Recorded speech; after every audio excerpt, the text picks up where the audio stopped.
Gold, trusted gold buyers. మీరు తాకట్టు పెట్టిన బంగారాన్ని విడిపించి ఈ రోజు ఉన్న మార్కెట్ ధరకు కొనబడను.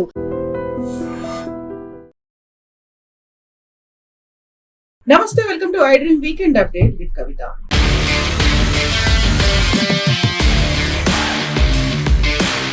రెండు రోజుల పర్యటన కోసం వచ్చినటువంటి రష్యా అధ్యక్షుడు వ్లాదిమిర్ పుతిన్ మీద ఇప్పుడు ప్రపంచమంతా దృష్టి సారించింది. భారతదేశంతో రష్యా ఎలాంటి ఒప్పందాలు చేసుకుంది, ఆ మైత్రి ఎంత దూరం వెళ్తోంది అనే దాని మీద ఇప్పుడు ప్రపంచ దేశాలు ఫోకస్ పెట్టాయి. యాక్చువల్ గా రష్యా భారతదేశాన్ని ఎందుకంత నమ్మదగినటువంటి మిత్రుడిగా భావిస్తోంది? మనతో పాటుగా ఉన్నారు global economist professor doctor Ravinder Raina గారు. రవీందర్ గారు, నమస్కారం అండి. నమస్తే అండి కవిత గారు. మాస్కో, రష్యా నుండి నమస్తే. ఎస్, సో మీరు ఇప్పుడు మాస్కో, రష్యాలో ఉన్నారు. యాక్చువల్ గా అక్కడ పుతిన్ అక్కడి నుంచి ఇక్కడికి 2 రోజుల పర్యటన కోసం వచ్చినప్పుడు భారతదేశం అంతా ఎదురు చూసింది. అందులోనూ రష్యా చైనాతో ఎంత సంబంధాలు ఉందో, చైనా ఎంత దగ్గరో భారత్ కూడా మాకు అంతే దగ్గర అని చెప్పిన తర్వాత చైనా ఒక కీలకమైనటువంటి స్టేట్మెంట్ కూడా చేసింది. సో రెండు దేశాలు ఎంత వాటి మీద ఒత్తిడి ఉన్నప్పటికీ కూడా చాలా స్ట్రాంగ్ గా నిలబడ్డాయి, తమ ఫ్రెండ్షిప్ ను కూడా కంటిన్యూ చేసుకుంటున్నాయి అనేది. సో అక్కడ చైనా రెస్పాండ్ అయింది పాజిటివ్ గా. అమెరికా దగ్గర నుంచి ఎలాంటి రెస్పాన్స్ వస్తుంది అనుకుంటున్నారు మీరు? చూడండి కవిత గారు, ఇప్పుడున్న రిలేషన్స్, ఇప్పుడు పుటిన్ గారు మొన్న 4th డిసెంబర్ 2025 వచ్చారు. నిన్నటి వరకు కూడా చాలా మీటింగ్స్లలో ఉన్నారు. ఇది దాదాపు ఇండియాకు విజిట్ చేయడం ఆయన 2000లో పవర్లోకి వచ్చినాక, తర్వాత ఇప్పుడు గత 25 years నుండి మనం చూసుకున్నట్టయితే పుటిన్ గారి విజిట్స్ కూడా చాలా రిలేటివ్లీ ఫ్రీక్వెంట్ ఉన్నట్టు చెప్పుకోవాలి. ఇంకొకటి ఏంటంటే కవిత గారు, 2022 ఉక్రెయిన్ వార్ తర్వాత పుటిన్ గారు ఇది ఫస్ట్ టైం మన ఇండియాకి రావడము. సో ఇండియాకి వచ్చినప్పుడు ఇండియాను రష్యా రెండు దేశాలు ఇప్పుడు పరస్పర సంబంధాలు ఏదైతే ఉన్నాయో ఆ పరస్పర సంబంధాలు అనేది ఈరోజు కొత్తగా వచ్చిన సంబంధాలు కావాలి. దాదాపు 70-80 సంవత్సరాల నుండి అవి చాలా స్ట్రాటజిక్ గా, చాలా క్లోజ్ గా, చాలా నమ్మకంగా, ఒకరి మీద ఒకరి నమ్మకంగా, ఒక ఫ్యామిలీ మెంబర్ లాగా ఆ సంబంధాలు వండుకుంటూ వస్తున్నాయి. ఇప్పుడు మీరు అడిగిన ప్రశ్నకు కవిత గారు, ట్రంప్, అమెరికన్ ప్రెసిడెంట్ ట్రంప్ ఏదైతే ఉన్నారో వాళ్ళు, ట్రంప్ కానీ అమెరికా కానీ రష్యా, ఇండియా రెండు దేశాలు పరస్పర సంబంధాలు బలోపేతం కాకుండా ఉండడానికి వాళ్ళు ప్రయత్నం చేస్తూ ఉంటారు. ఎందుకంటే ఇప్పుడు రష్యా, ఇండియా రెండు దేశాలు కూడా బ్రిక్స్ లో భాగము, బ్రిక్స్ కంట్రీస్ లో భాగంగా వాళ్ళు దాదాపు ఒక 15 years పైన నుండి we are the founder members of the BRICS అండి. Brazil, Russia, India, China and South Africa also. ఈ 5 కంట్రీస్ బ్రిక్స్ ఫార్మేషన్ 2009-2010 నుండి కూడా, అంటే దాదాపు 15-16 years నుండి మనం చూసుకున్నట్టయితే అమెరికాకు మింగుడు పడట్లేదు. ఏది ఈ బ్రిక్స్ ఫార్మేషన్ కానీ రష్యాకు, ఇండియాకు ఉన్నటువంటి సంబంధాలు మరింత బలోపేతం కావడం అనేది అమెరికాకు ససేమిరా ఇష్టం లేదన్నమాట.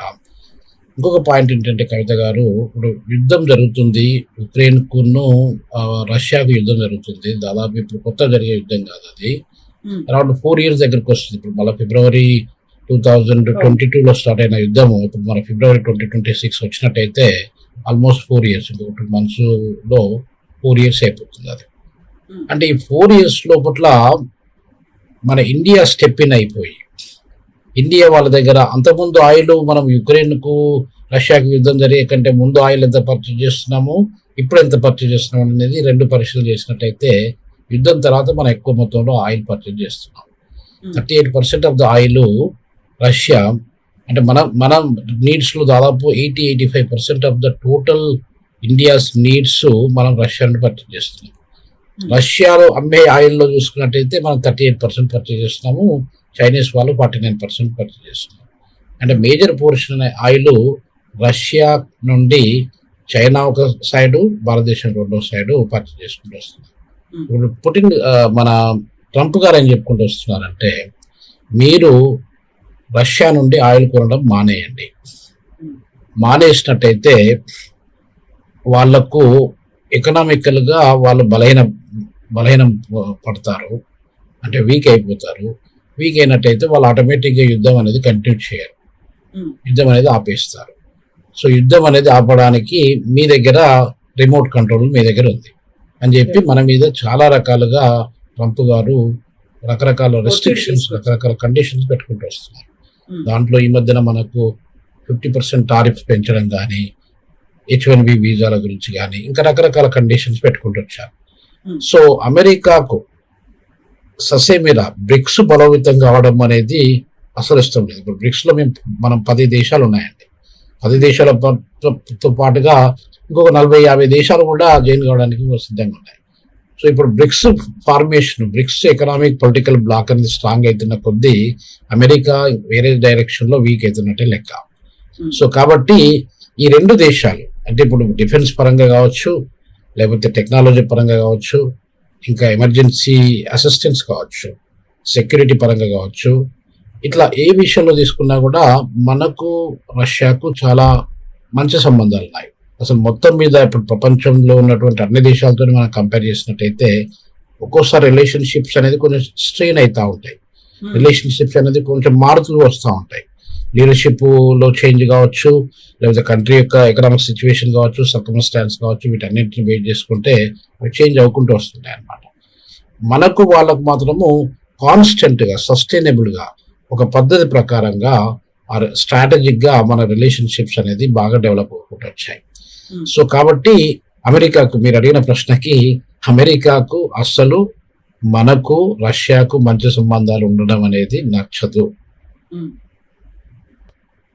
సో ఇప్పుడు చైనా ఒక పాజిటివ్ గా రెస్పాండ్ అయింది అనుకోవచ్చా, లేకుంటే చైనా కూడా ఇంటర్నల్ గా ఉండేటువంటి ఫీల్ ఏదైనా ఉందంటారు? ఎందుకంటే బయలాటరల్ గా చూస్తే చైనా కూడా మనకు క్లోజ్ అవ్వాలని చూస్తోంది, బట్ మనం మాత్రం కొంచెం సమదూరం మాత్రం పాటిస్తూ ఉన్నాం. ఫుల్ గా కంప్లీట్ గా రష్యా మీద మనం ఏదైతే రిలయబుల్ గా ఉన్నామో, రష్యాతో ఎంతైతే ఫ్రెండ్షిప్ మెయింటైన్ చేస్తున్నామో చైనాతో అంత లేదు. కాకుంటే చైనాతో కూడా కొన్ని సంబంధాలు ఈ మధ్యన బలపడుతున్నాయి భారతదేశానికి సంబంధించి. చూడండి కవిత గారు, ఇప్పుడు దాదాపు ఒక 4 months నుండి మనకు చైనాకు రిలేషన్స్ చూసినట్టయితే ఆ రిలేషన్స్ కూడా అప్స్ అండ్ డౌన్స్ లో మారుకుంటూ వస్తున్నాయి. ఒకటి ఏంటంటే, ఇప్పుడు ఇంతకుముందు చెప్పినట్టుగా చైనా, రష్యా, ఇండియా 3 దేశాలు కూడా చాలా పవర్ఫుల్ కంట్రీస్. బ్రిక్స్ బ్లాక్ లో, బ్రిక్స్ యూనియన్ లో మనం ముగ్గురం కూడా మెంబర్స్. అదొక పాయింట్. రెండో పాయింట్ ఏంటంటే కవిత గారు, మొన్న SCO మీటింగ్ అయింది September 1st week లో. SCO Shanghai corporation organisation meeting అయింది. అసలు షాంఘాయ్ కార్పొరేషన్ ఆర్గనైజేషన్ అనేది 1996 లో స్టార్ట్ చేశారు. అది అప్పుడు 5 countries మాత్రమే ఉంటుండేది. ఇక కజకిస్తాన్ కావచ్చు, రష్యా కావచ్చు, అట్లాంటి కొన్ని USSR అంటే సోవియట్ యూనియన్ లో ఉన్నటువంటి కంట్రీస్ ని చైనా వాళ్ళు కనెక్ట్ చేసుకొని వాళ్ళు ఒక బ్లాక్ ను తయారు చేశారు. దాన్ని ఇంకొక 3 countries కి ఎక్స్టెండ్ చేశారనమాట. దానిలో ఇండియాను, పాకిస్తాన్ను, ఇరాన్ను, ఈ 3 countries కూడా ఎక్స్టెండ్ చేయడం జరిగింది.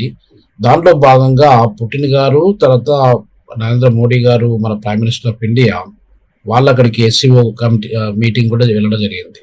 అంటే ఇప్పుడు చైనా, ఇండియా ఈ 2 దేశాలు మనం చూసుకున్నట్టయితే ఈ 2 కూడా చాలా బ్లాక్స్లలో, ఇప్పుడు యునైటెడ్ నేషన్స్ అనేది కామన్ బాడీ అనుకోండి, అలా కాకుండా మనం G20లో తీసుకున్నా, మీరు బ్రిక్స్ లో తీసుకున్నా, ఇట్లా ఇప్పుడు SCO దానిలో తీసుకున్నా కూడా మనకు కామనాలిటీస్ అనేది బాగా వండుకుంటూ వస్తున్నాయి. అయితే ఇప్పుడు మీరు అడిగిన ప్రశ్నకు మనం సూచిగా ఒక అంటే క్లోజ్ గా మనం ఆన్సర్ చేయాలంటే కవిత గారు, ఎలా ఉంటుందంటే, అది మనకు వాళ్ళకి ఎన్ని ఆర్గనైజేషన్లో, మనం 100 ఆర్గనైజేషన్లలో మనం మెంబర్స్ ఉండొచ్చు, 10 ఆర్గనైజేషన్లో మెంబర్స్ ఉంటారు. That is not a matter, that is not a criteria. ఇప్పుడున్న రిలేషన్స్ అనేది ముందు నుండి మనకు వాళ్ళకి చైనీస్ కి రిలేషన్షిప్ అనేది చాలా దగ్గర సంబంధాలు లేవు. ఒకటి ఏంటంటే, ఏదన్నా ఒకటి ఏదో గాలి దుమారం వచ్చినట్టుగా అప్పుడప్పుడు మనకు win fall gains, win fall loses, losses అనేది చూసుకున్నట్టయితే మనకు ఇలా చేంజ్ అవ్వకుండా వస్తున్నాయి తప్ప కాన్స్టెంట్ గా ఒక ట్రస్ట్ తోని, పరస్పర నమ్మకంతో ఉన్న రిలేషన్ అనేది లేదండి. 1962లో వాళ్ళకు మనకు యుద్ధం జరిగింది. ఆ యుద్ధంలో భాగంగా వాళ్ళు మన భారతదేశంలో ఉన్నటువంటి భూభాగాన్ని, దాదాపు 38,000 స్క్వేర్ కిలోమీటర్ల భూభాగాన్ని వాళ్ళు ఆక్రమణ చేయడం జరిగింది. 38,000 కిలోమీటర్లు అంటే చాలా పెద్ద భూభాగం అండి. ఇప్పుడు మీరు మారిషస్ లాంటి దేశాన్ని దాదాపు ఒక 20 దేశాలను, మారిషస్ లాంటి 20 దేశాలు మీరు క్రియేట్ చేయొచ్చు ఆ భూభాగంలో. అంటే ఇట్లా ఇంత, అదొకటే కాకుండా ఇప్పుడు అరుణాచల్ ప్రదేశ్ మొత్తం రాష్ట్రమే మాదంటున్నారు. రాష్ట్రం అంటే అరుణాచల్ ప్రదేశ్ అనే ఏరియా ఇప్పుడు మీకు 83,700 స్క్వేర్ కిలోమీటర్ల ల్యాండ్ అది. అంటే ఇప్పుడు దాదాపు వాళ్ళు చైనీస్ ఆక్యుపై చేసిన దానికంటే డబుల్ కంటే ఎక్కువ. సో అట్లాంటి దాంట్లో ఇప్పుడు చైనా ఒక బార్డర్ ప్లేస్, చైనాకు మనకు అరుణాచల్ ప్రదేశ్ బార్డర్, అది మనము ఈస్టర్న్ సైడ్ చూసుకున్నట్టయితే బార్డర్ ప్లేస్, బార్డర్ రాష్ట్రం. 83,000 అంటే మన తెలంగాణ రాష్ట్రం కంటే కొంచెం చిన్నది అంతే. దానికంటే దాదాపు 80 దేశాలు, ప్రపంచంలో ఉన్న 80 దేశాలు అరుణాచల్ ప్రదేశ్ రాష్ట్రానికంటే చిన్న దేశాలు.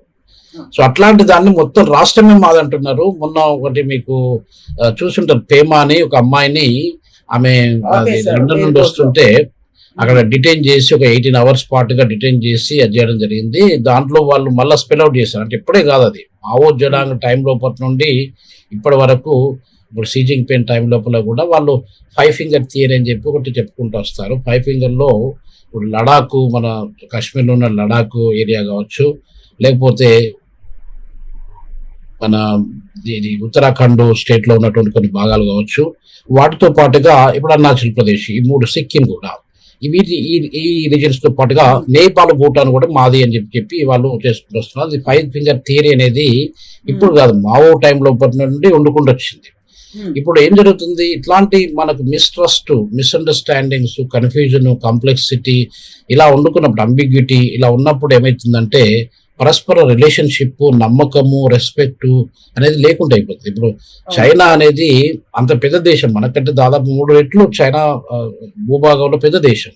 మనం 3.2 మిలియన్ స్క్వేర్ కిలోమీటర్లు అయితే వాళ్ళు దాదాపు 9.4 మిలియన్ స్క్వేర్ కిలోమీటర్స్ వాళ్ళు ఉన్నారు. సో ఇలాంటప్పుడు ఇంకా మనం పెంచుకోవాలనే ఉద్దేశము అది మంచి పద్ధతి కాదు. ఇప్పుడు టిబెట్ ను ఆక్రమించుకున్నారు వాళ్ళు, ఆల్రెడీ టిబెట్ మాదంటున్నారు. ఇప్పుడు హాంకాంగ్ ఆల్రెడీ వాళ్ళ కిందకి వచ్చేసింది. నేను హాంకాంగ్ లో లాస్ట్ ఇయర్ ఉన్నప్పుడు కూడా అక్కడ administrative region of main land China అని చెప్పి రాసి ఉంటుంది ఎక్కడ పోయినా కూడా. హాంకాంగ్ లో, మక్కావులో కూడా అలానే ఉంటుంది. మక్కావు కూడా దాని అడ్మినిస్ట్రేటివ్ రీజన్. మక్కావు అనేది చిన్న దేశం, అది హాంకాంగ్ కూడా చిన్న దేశం. ఈ 2 చిన్న దేశాలలో కూడా ఆ 2 పక్కపక్క దేశాలు, ఒక బ్రిడ్జ్ ఒకటే వాటిని డివైడ్ చేస్తుంది, ఒక 44 kilometers బ్రిడ్జ్. అంటే ఈ ఏరియా అంతా వాళ్ళ కిందకి వచ్చేసింది. అలానే ఇప్పుడు అరుణాచల్ ప్రదేశ్ మీరు అంటే, అరుణాచల్ ప్రదేశ్ ప్రజలందరికీ వాళ్ళకి పాస్పోర్ట్ అక్కర్లేదు, వాళ్ళు మా వాళ్ళే అని చెప్పి అన్నట్టయితే ఎలా ఉంటుంది చెప్పండి మన పరిస్థితి. సో కాబట్టి అది చాలా తప్పండి. ఈ మనకు ఏమన్నా ఈక్వేషన్స్ లో ఇప్పుడు అది ఆ ఇష్యూ అనేది చైనాకు, రష్యాకు కూడా ఈక్వేషన్స్ అంతా ఇది ఏం లేవు అసలు. యాక్చువల్గా ఎకనామికల్ గా టర్మ్స్ ప్రకారం చూసినట్టయితే మనము అక్కడక్కడ కొంచెం రిలేషన్స్ బిల్డప్ చేసుకోవడానికి ప్రయత్నం చేస్తున్నాం, కానీ చైనాకు, రష్యా కూడా బార్డర్ డిస్ప్యూట్స్ ఉన్నాయి. అంటే మీకు అర్థం చేసుకోండి, చైనా అనేది రష్యా అనేది చాలా పెద్ద కంట్రీ కాబట్టి, ఇప్పుడు 17.1 మిలియన్ స్క్వేర్ కిలోమీటర్ రష్యా పెద్ద దేశం, నంబర్ 1 ప్రపంచంలో ఉన్న దేశాలలో నంబర్ 1 అది ఒకటే. ఇప్పుడు అమెరికా ఉన్ను యూరోప్ 2 కలిపితే ఆల్మోస్ట్ ఈక్వల్ టు ఇదనమాట రష్యా.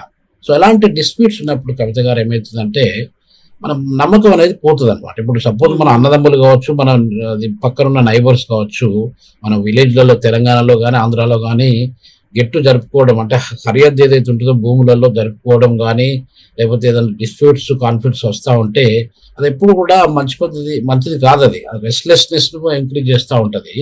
సో కాబట్టి ఇప్పుడు మనకు వాళ్ళకి రిలేషన్స్ అప్పుడప్పుడు, ఇప్పుడు మన ఎస్సీఓ మీటింగ్ తర్వాత అదొకటి కొంచెం రిలేషన్స్ కొంచెం ఇంప్రూవ్ అయినట్టుగా మనకు కనిపిస్తా ఉన్నాయి.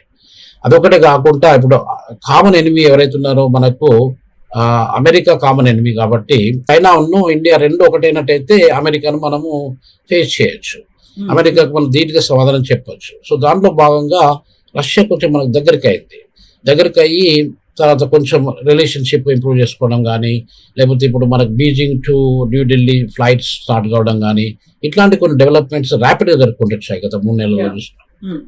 సో ఇప్పుడు అంటే ఏం చూసుకున్నా కూడా మనకు మళ్ళా ప్రాబ్లం ఎక్కడ వస్తుంది, మళ్ళీ మొన్ననే, ఇప్పుడు నాట్ లాంగ్ టైం ఎగో, ఇప్పుడు 10-12 days ఎగో మనకు ఇప్పుడు ఈ షాక్ వచ్చింది. ఇది అరుణాచల్ ప్రదేశ్ మాదే, వాళ్ళకు పాస్పోర్ట్లు అక్కర్లేదు, వాళ్ళు ఇవన్నీ ఇన్వాలిడ్ డాక్యుమెంట్స్, వాళ్ళు ఇండియన్ పాస్పోర్ట్ ఎట్లా క్యారీ చేస్తారు, వాళ్ళందరూ చైనీసే అన్న పాయింట్ అనేది, ఇవన్నీ కూడా మనకి ఒకవేళ రిలేషన్షిప్ ఉన్నట్టయితే you have to respect the sovereignty of India కదండి.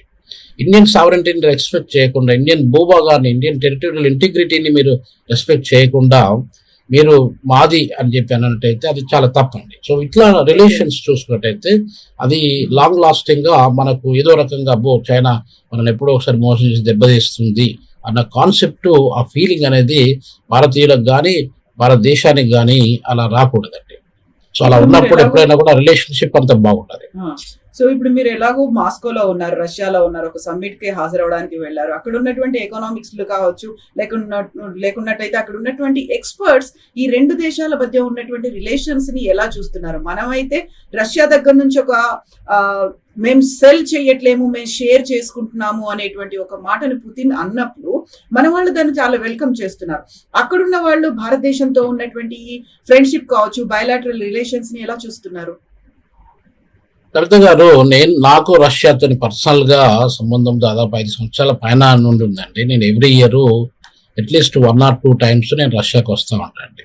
నేను సెయింట్ పీటర్బర్గ్ స్టేట్ యూనివర్సిటీ అని ఓల్డెస్ట్ యూనివర్సిటీ ఇన్ రష్యా అండి. ఇది 300 సంవత్సరాల పైన దాటింది. అది దాన్ని ఎస్టాబ్లిష్ చేసి 1704లో పెట్టారు. అది మొన్ననే 300 సంవత్సరాలు సెంటినరీ సెలబ్రేషన్ చేసుకున్నారు అనమాట. అక్కడ నేను విజిటింగ్ ప్రొఫెసర్ గా పనిచేశాను. I was living in Saint పీటర్బర్గ్ లో లివ్ చేస్తుండేవాడిని నేను, అక్కడ ఉన్న స్టూడెంట్ టీచ్ చేస్తూ. అలాగే ఇప్పుడు రూడెన్ యూనివర్సిటీ అని RUDN యూనివర్సిటీ, దాని పీపుల్ ఫ్రెండ్షిప్ యూనివర్సిటీ అని అంటారు. అది one of the top ranking university అండి. వరల్డ్ లోపల కూడా టాప్ ర్యాంకింగ్ యూనివర్సిటీ. దాదాపు గవర్నమెంట్ యూనివర్సిటీ, దాదాపు 60-65 సంవత్సరాల పైన ఎస్టాబ్లిష్ చేసిన యూనివర్సిటీ. అక్కడ నేను ప్రస్తుతం విజిటింగ్ ప్రొఫెసర్ అండి. సో ఆ రిలేషన్ లో భాగంగా మనకి ఇప్పుడు ఇంకొక విషయం ఏంటంటే కవిత గారు, ప్రపంచంలో మీకు హార్వర్డ్ యూనివర్సిటీ కావచ్చు, స్టాన్ఫోర్డ్ కావచ్చు, మొత్తం కేంబ్రిడ్జ్ కావచ్చు, ఇట్లాంటి యూనివర్సిటీస్ అన్నిటిని తీసుకుంటే ఈ రూడెన్ యూనివర్సిటీ ఏదైతే ఉందో రష్యా మాస్కోలో, మొత్తం ప్రపంచంలో ఉన్నటువంటి 164 దేశాల విద్యార్థులు ఇక్కడ చదువుతున్నారండి. వేరే ఏ యూనివర్సిటీ, వరల్డ్ లో ఏ యూనివర్సిటీలో కూడా అంత ఇది లేదు. అంటే ఇది ఒక మినీ యునైటెడ్ నేషన్స్ అన్నమాట యాక్చువల్గా చెప్పుకోవాలంటే. నేను మొన్న 2 days బ్యాక్ నేను టీచ్ చేస్తున్నాను పిల్లలకి, different categories of students teach చేస్తుంటే, ఒక అమ్మాయి డొమినికన్ రిపబ్లిక్ అని చెప్పి ఒక అమ్మాయి ఉంది, ఒక అమ్మాయి ఈక్వెటోరియల్ గుని అని ఉంది, గుని బసావు అని చెప్తుంది. అంటే ఇట్లాంటి రేర్ కంట్రీస్ లో లాస్ట్ ఇయర్ నేను టీచ్ చేసినప్పుడు హైతీ అని ఒక దేశం ఉన్నారు. ఇట్లా కరేబియన్ నుండి కావచ్చు, రకరకాల దేశాల నుండి విద్యార్థులు అనే వాళ్ళు, అసలు కొన్ని దేశాల పేర్లు కూడా మనం వినలేదు ఎప్పుడు. అట్లాంటి దేశాల నుండి స్టూడెంట్స్ ఇక్కడ చదువుతున్నారు. అదొక ఇంపార్టెంట్ విషయం.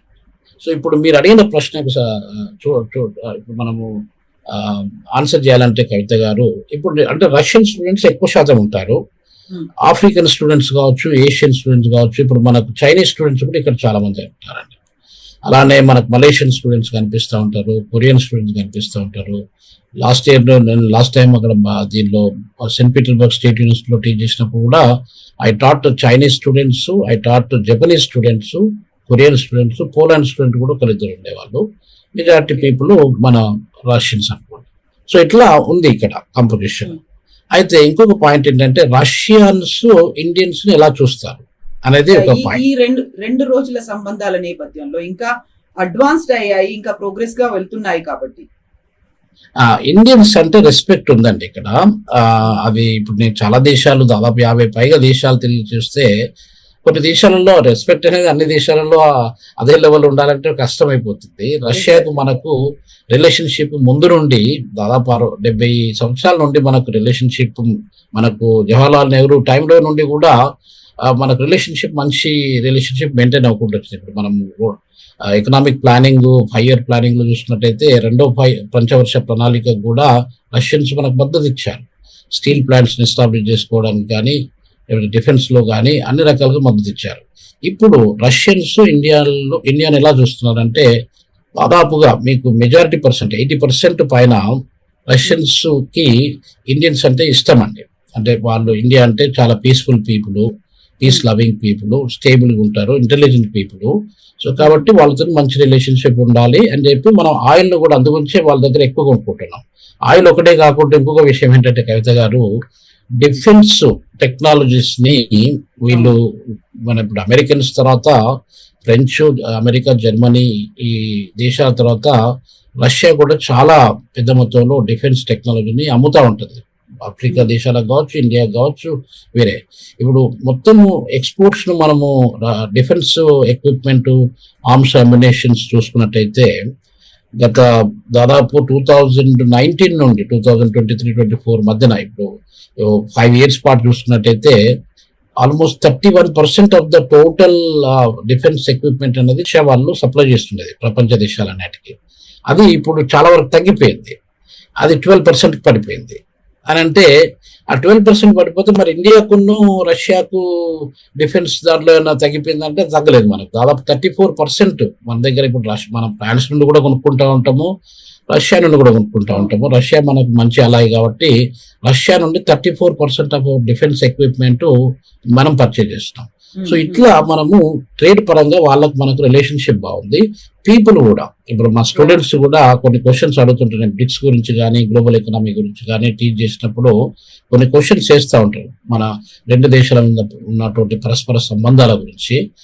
లీడర్షిప్ కూడా ఇప్పుడు మన దగ్గర ప్రైమ్ మినిస్టర్ మోడీ గారు కానీ వ్లాడిమిర్ పుటిన్ గారు కానీ ఆ ఇద్దరు కూడా చాలా మంచి ఫ్రెండ్స్ లాగా, ఒక ఫ్యామిలీ మెంబర్స్, ఒక బ్రదర్స్ లాగా వాళ్ళ రిలేషన్షిప్ మెయింటైన్ చేసుకుంటూ వస్తున్నారు.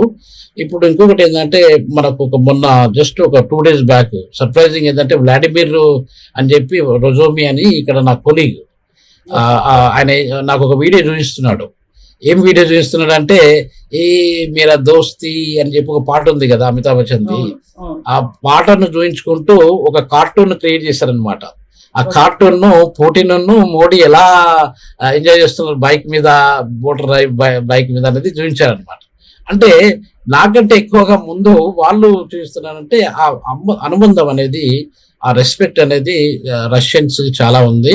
ఇంకొకటి ఏంటంటే కవిత గారు, ఇప్పుడు మనకు ఈ యుక్రెయిన్ వారు 4 సంవత్సరాల నుండి యుక్రెయిన్ రష్యా వారు జరుగుతుంది కాబట్టి చాలా లైఫ్స్ కానీ ప్రాపర్టీస్ కానీ రకరకాల లాసెస్ జరుపుకుంటూ వచ్చాయి రెండు దేశాల మధ్యలో.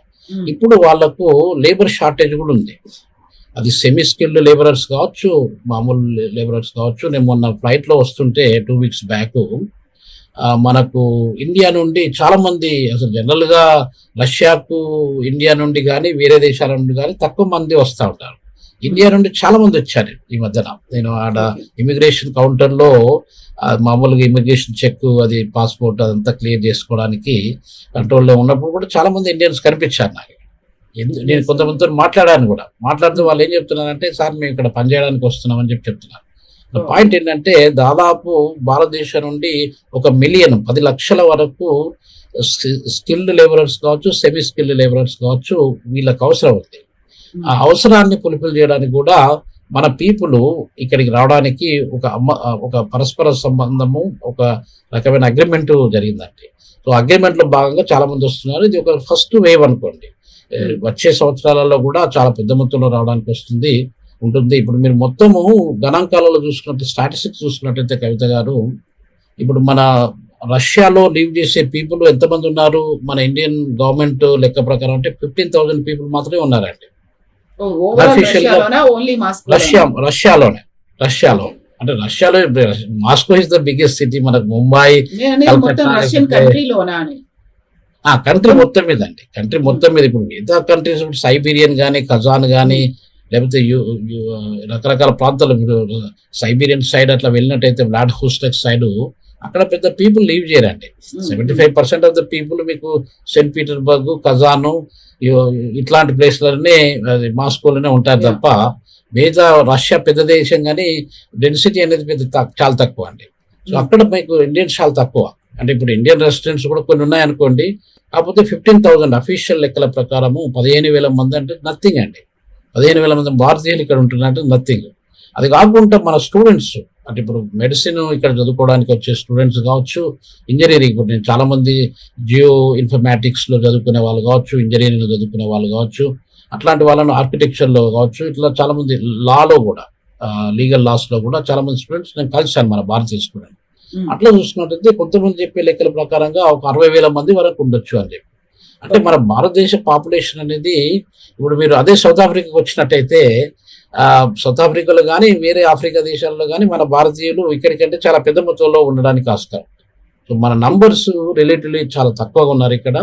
ఇంకొక పాయింట్ ఏంటంటే, ఇప్పుడు మనకు లేబర్ షార్టేజెస్ ఎక్కువ మొత్తంలో కనిపిస్తున్నాయి కాబట్టి, ఇండియాకు మనకు మంచి సంబంధాలు ఉన్నాయి కాబట్టి ఇండియన్స్ ను ఎక్కువగా ప్రిఫర్ చేసి తీసుకురావడానికి, ఇప్పుడు అజర్బైజాన్ నుండి కూడా ఉన్నారు ఇక్కడ పీపుల్. ఫార్మర్ సోవియట్ యూనియన్ లో ఉన్నటువంటి 15 రిపబ్లిక్స్ ఏదైతే ఉన్నాయో, కజకిస్తాన్ నుండి కూడా ఉన్నారు, తుర్కమిస్తాన్ ఉన్నారు, ఉజ్బెకిస్తాన్ నుండి ఉన్నారు, ఇలా ఉన్నారు. కానీ భారతదేశంలో ఉన్న వాళ్ళు కొంచెం రిలేటివ్ తక్కువ అన్నమాట. సో రిలేషన్స్ పరంగా చూసినట్టయితే కవిత గారు చాలా వరకు అంటే స్టూడెంట్స్ లో కానివ్వండి, యూత్ కానివ్వండి, ప్రతి 100% మీకు భారతదేశం అంటే లైక్ చేసే వాళ్ళు 100% ఎక్కడ కనిపించరు, మన భారతదేశంలో కూడా కనిపించరు అనుకోండి. అలానే ఇక్కడ ఒక 80% పైన 80-85% ఆ పీపుల్, కామన్ పీపుల్ కానీ, లీడర్షిప్ కానీ, different students, youth, different aspect లో చూసినట్టయితే మనకు వాళ్ళకు మంచి రిలేషనే ఉందండి. ఎస్ అండి, thank you so much Ravinder గారు. Thank you. నమస్తే అండి, thank you very much. And for more videos, Please subscribe to iDream. Please subscribe to iDream. Please subscribe iDream. And please subscribe to iDream. For more videos, subscribe to iDream. please like, share and subscribe to the channel. Congratulations, iDream. Subscribe to iDream. Subscribe to iDream. So subscribe to iDream Media. iDream ki iDream team andarki huge congratulations. Please subscribe iDream Media. Please subscribe to iDream. Subscribe iDream. Please subscribe to iDream. iDream అంటే నా కళల ఛానల్ను subscribe చేసుకున్న నోరు తిరుగుతలేదు, మీరైతే గంట గుర్తు కొట్టండి. For more such videos, please subscribe to iDream. Subscribe to iDream. Please subscribe to iDream. Please subscribe iDream Media. Please do subscribe to iDream. Please subscribe to iDream Media. For best entertainment and information, please subscribe iDream. And don't forget to subscribe to iDream.